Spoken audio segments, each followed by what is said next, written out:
Las reglas para el discernimiento de espíritus de San Ignacio de Loyola son una de las herramientas más prácticas de su libro de los ejercicios espirituales.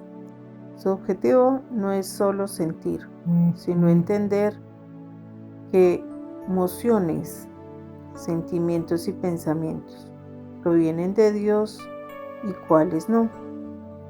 San Ignacio de Loyola divide estas reglas en dos grupos. Aquí te resumo las del primer grupo, que son las más fundamentales para la vida cotidiana. Primero, el lenguaje de los espíritus. La forma en que actúan el buen espíritu y el mal espíritu dependen del estado de la persona. 1. En quien va de pecado en pecado. El mal espíritu suele proponer placeres aparentes para mantenerlo en el vicio. El buen espíritu, en cambio, actúa a través de la conciencia, pinchando o remordiendo para invitar al cambio. Segundo, en quien busca purificarse y servir a Dios. Aquí intervienen los papeles. El mal espíritu pone obstáculos, dudas y falsas razones para detener el progreso. El buen espíritu, en cambio, da ánimo, fuerzas y paz para seguir adelante. La segunda regla, consolación versus desolación. Estos son los dos estados claves que San Ignacio nos pide identificar. Tomamos la consolación espiritual. Es cuando el alma se inflama en amor a Dios, se reconoce por un aumento de esperanza, fe y caridad. Alegría interior que llama a las cosas celestiales y paz y quietud. La desolación espiritual es todo lo contrario: oscuridad del alma, turbación, inclinación a cosas bajas, inquietud. Se siente como si uno estuviera separado de Dios. ¿Cuál es la regla de oro? En tiempo de desolación, no hacer mudanza, es decir, no tomar decisiones importantes ni cambies tus propósitos previos cuando estés desolado, porque en ese estado no escuchas la voz de Dios, sino la del enemigo. Estrategias sería la tercera, estrategias contra la desolación. San Ignacio de Loyola no solo describe el problema, sino que da la solución. Mucha oración y meditación.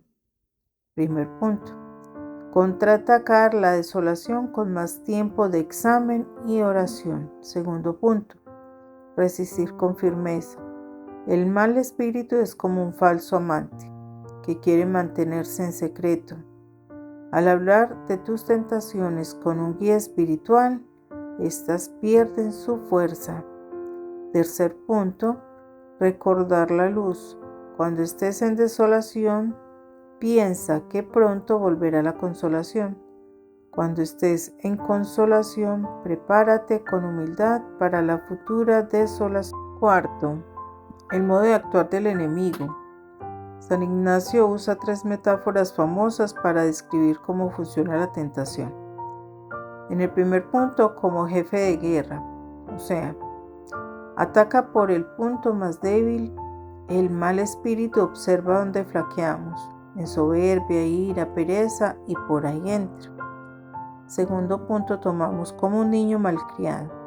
Si te mantienes firme y le haces frente desde el principio, se acobarda. Si le tienes miedo y cede, se vuelve una fiera. Tercer punto, como un seductor, quiere que mantengas sus sugerencias en secreto.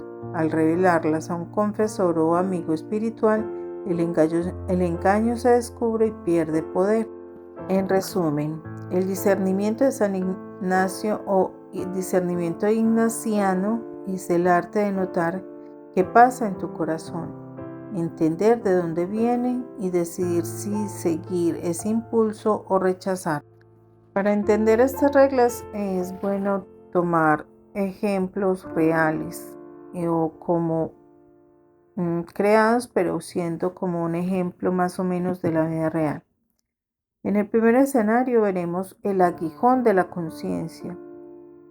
Por ejemplo, una persona que vive alejada de su fe, enfocada solo en el éxito material y placeres pasajeros, comienza a sentir un vacío inexplicable o una inquietud después de una fiesta o esas fiestas extrañas o un negocio dudoso. ¿Cómo vamos a aplicar la regla?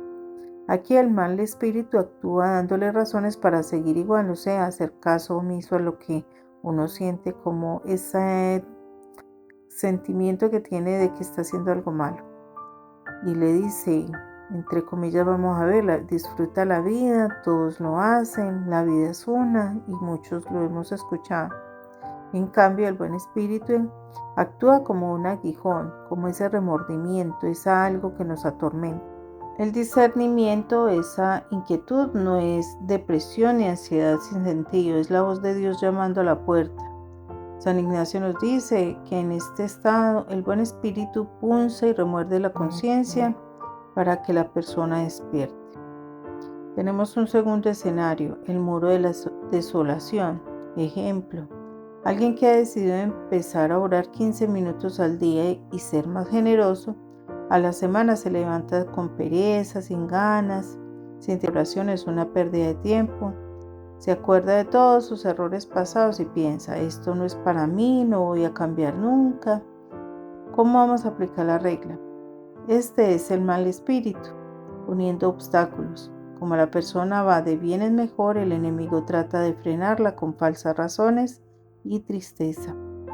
¿Qué acción ignaciana tomar? Primero, no hacer mudanza, no dejar la oración ni los propósitos de caridad, solo porque no se siente nada. Y segundo, agere contra, actuar en contra.